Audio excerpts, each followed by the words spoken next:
Well, we're excited for an opportunity to get back here at the Houch, after a game that we learned a lot from. We learned a lot, starting with myself, learned a lot, from a loss. And one thing that, we talked about as a team is that we're gonna make sure we stay as a tight-knit family. There's half a season of football to play, and so, no matter what is being said outside the walls, what's going on inside those walls is the most important thing.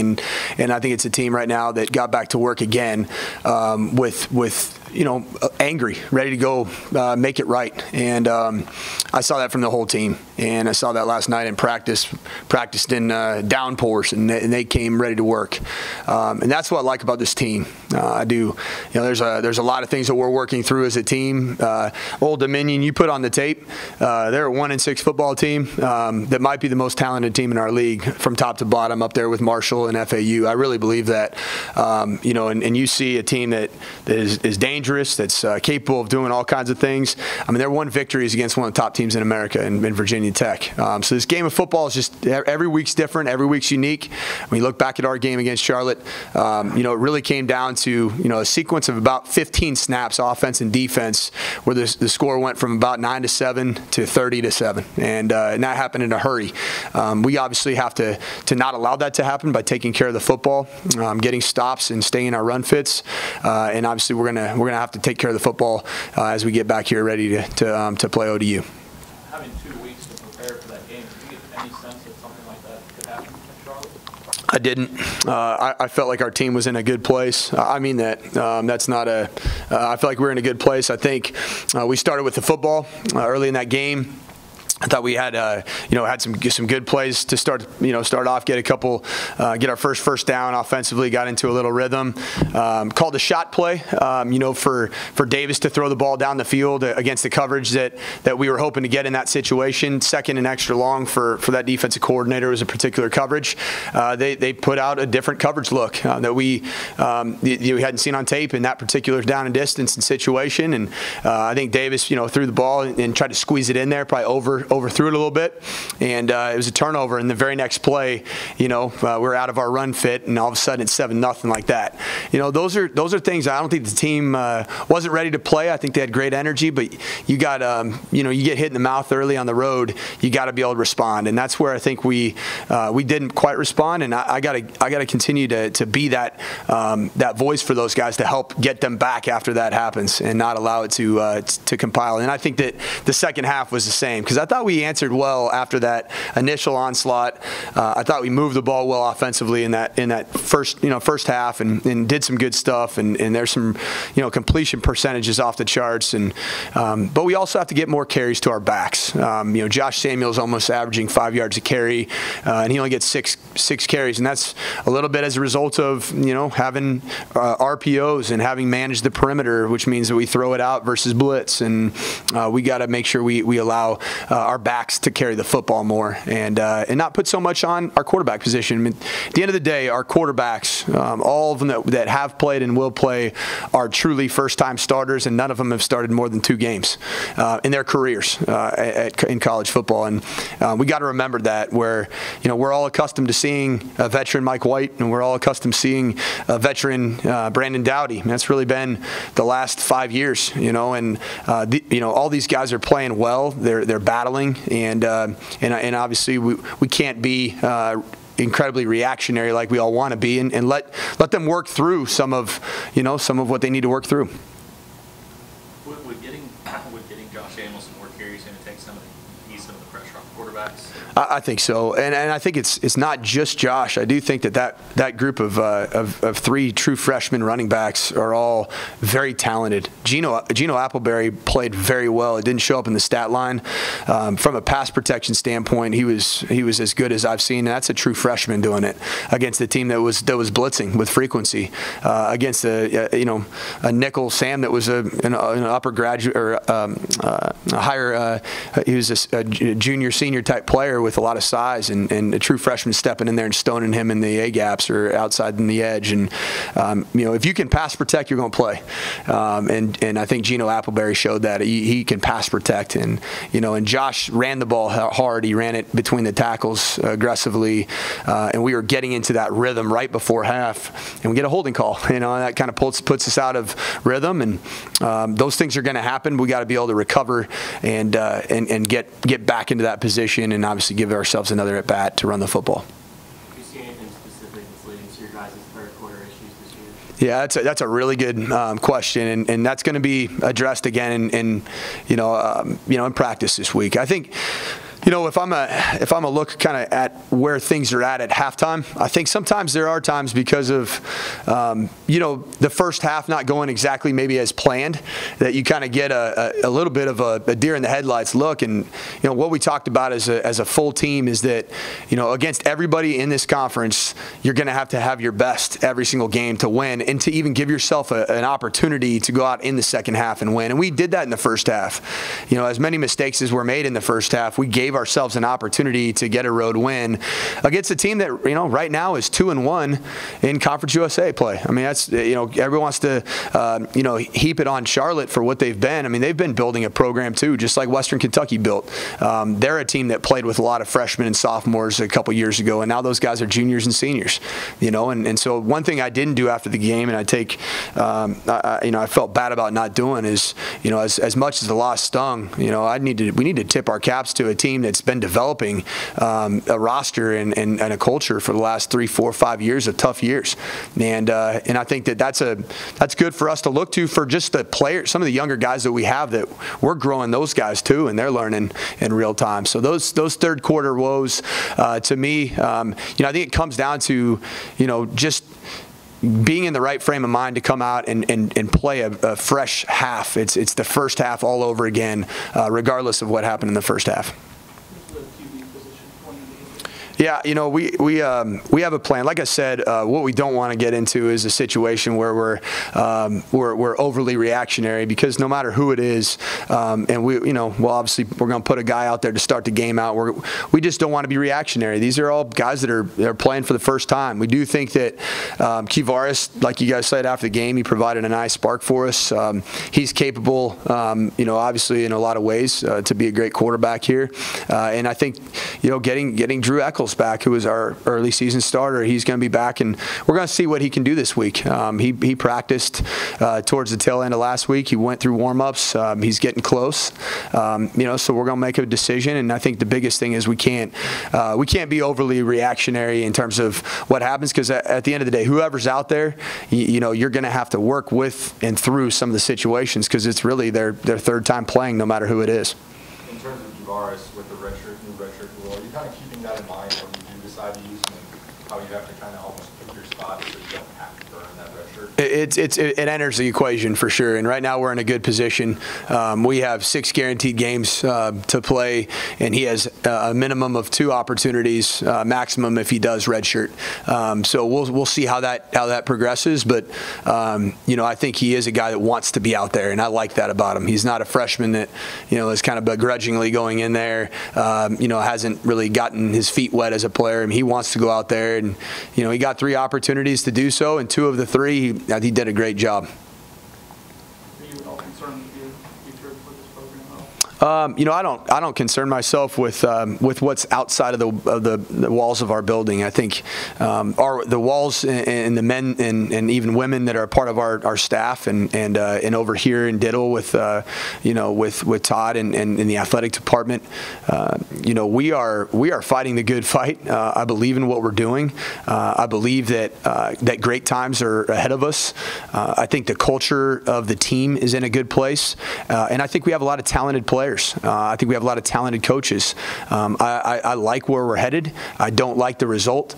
I think that we were extremely competitive in some games, obviously through the first 5 games of the year. I do believe that this is not consistent with who we are as a football team. Now, we all live and die by the most recent result. And that most recent result, it created a lot of pain, for a lot of people involved in this program. But what you do with that pain and where you turn to and where you go next is the most important thing. And that suffering, that pain of a loss, of a bad loss, of a tough loss, that has to propel you forward, and it can't allow you to take steps backward. And I don't believe that myself or anybody in this program is thinking about anything else other than beating Old Dominion. And that's where our focus solely lies, and I really do believe that. Mike, to paraphrase what you told us after the game Saturday, you said you've got to figure out a way to get more points on the scoreboard. I realize every time the offense comes out on the field, you want to end it with a touchdown. Mm-hmm. You realize that's the ultimate goal.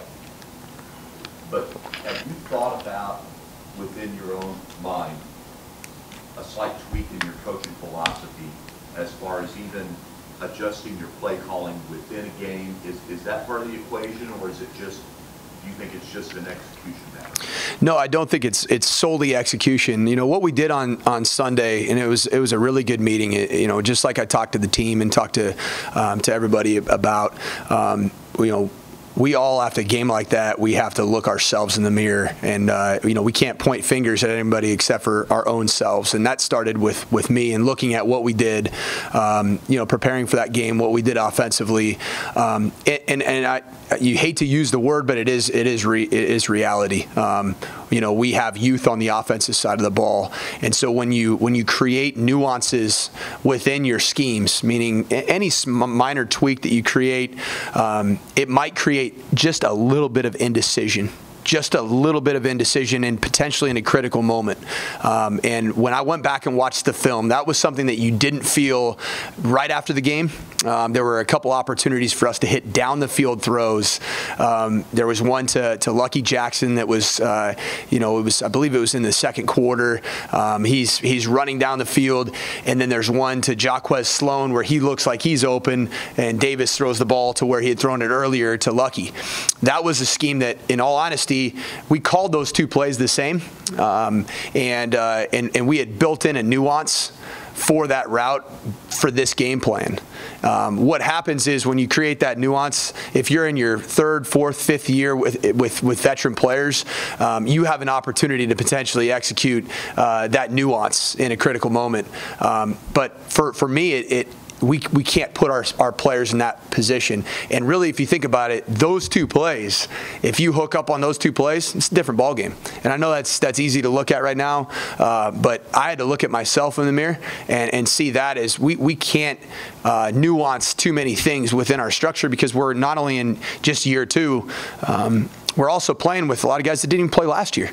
We were watching the Old Dominion film from last season, getting ready for game planning Old Dominion, and there was a snap where the only two players that are on the field on that snap, and I just paused it, that are playing right now for us was Miles Pate and Quinn Jernigan on that particular snap. Now, it doesn't mean that there aren't other players that played, but that particular snap, there's 9 new guys that are playing. Now, does that mean that we can't win because of that? Absolutely not. We can win with youth, and that's what my point is that we as coaches need to do our best to create systems that allow our players to play as fast as possible and without any indecision.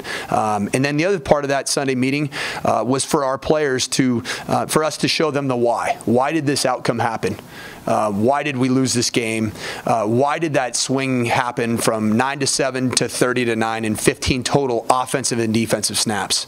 And we were able to show that. We were able to be very candid. And as coaches, we went before our team and talked about where we take our responsibility and accountability to put them in the best position, because we are a team. We are a family. Coaches, players, all of us are a family, and we're a team. We all take accountability together. But we also showed the plays that we could have made, or the execution that we could have had that could have led to us having a different result in the football game. And I think that was important for us to get, not only in a position room setting, but also in a full unit setting where the entire offense is meeting together and talking through what led to the outcome of that game. Mike, a follow-up, and I'll kind of use another sport that you like in baseball.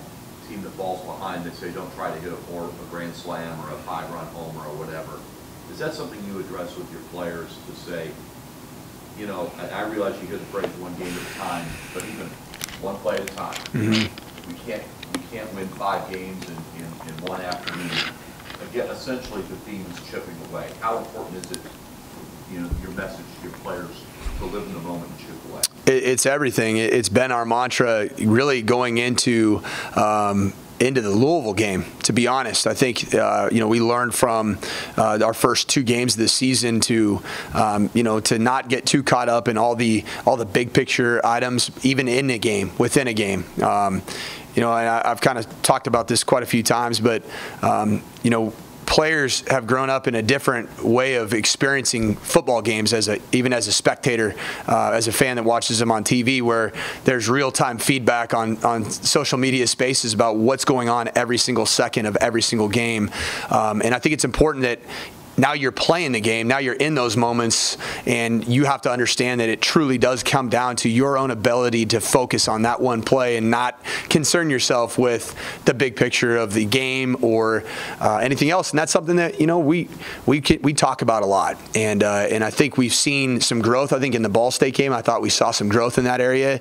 And I think in this game, we didn't. We got too caught up probably in the big picture of what was happening. Turnover, subsequent touchdown, next play. We kind of get caught up in that momentum swing, and we need guys to get into that place where you say, okay, let's stop this and let's worry about just executing this next play. And that's what we talk to our guys about, and they're growing in that area to get back to just executing football plays. Mike, I had one more on a brighter side. I went back and watched the video this morning, and I think Coco has played well regardless, but it seems like he's around the ball all the time. Has he improved significantly, do you think, since the start of the season? Yeah, I think one thing about Coco, as a great player, great teammate, very, very smart player.